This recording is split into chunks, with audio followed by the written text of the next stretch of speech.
जब भी हम किसी नंबर को जीरो से डिवाइड करते हैं तो हमें पता है कि उसका आंसर या तो नॉट डिफाइंड आता है या अनडिफाइंड हम उसको बोलते हैं। हेलो फ्यूचर आईआईटियंस एंड एनआईटियंस, तो आज हम इसी टॉपिक पे बात करेंगे कि आखिर ऐसा होता क्यों है। तो थोड़ा सा बैकग्राउंड देख लेते हैं हम, एकदम बेसिक कंसेप्ट जो बचपन वाली चीज़ें हैं उनको देख लेते हैं कि जैसे अगर मान लो किसी भी नंबर को हम किसी दूसरे नंबर से डिवाइड करते हैं तो हमें पता है जैसे 6 को 3 से डिवाइड करूंगा तो आउटपुट मेरे पास में 2 आएगा। लेकिन यहाँ पे डिवीजन रूल ये भी कहता है कि अगर मैं इन दोनों नंबर्स को मल्टीप्लाई करता हूँ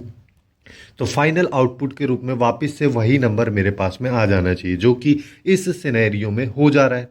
यहाँ पे अगर हम 2 × 3 करेंगे तो हमारे पास फाइनल आउटपुट जो है 6 आ जाता है। बट यहीं पे अगर हम बाकी नंबर सारे के लिए कर सकते हैं, ये एप्लीकेबल होता है, बट वहीं पे अगर हम जीरो ले लेते हैं, जैसे कि 6 को अब जीरो से डिवाइड करते हैं, 6 को जीरो से डिवाइड कर ले, मान लेते हैं यहाँ पे कुछ भी हमारे पास वैल्यू आ रही है, ठीक है, समथिंग वैल्यू आ रही है। अब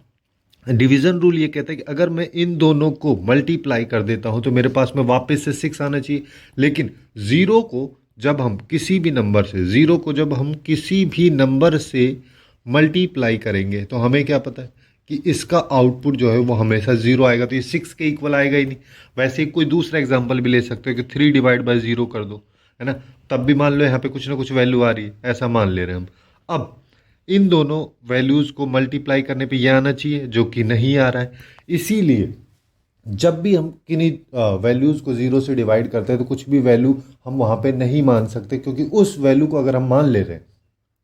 तो वो वैल्यू और ज़ीरो के मल्टीप्लिकेशन के साथ में जो आउटपुट आएगा वो हमेशा ज़ीरो आता है, उस नंबर के इक्वल नहीं आता है। इसलिए हम यहाँ पे बोलते हैं कि जब भी किसी नंबर को ज़ीरो से हम डिवाइड करते हैं तो उसको हम नॉट डिफाइंड बोलते हैं, कि उसको डिफाइन नहीं किया जा सकता,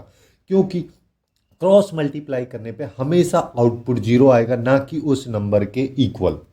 सो आज के लिए बस इतना ही। Hopefully you guys find it useful, and if you find it useful then please do like, share and subscribe.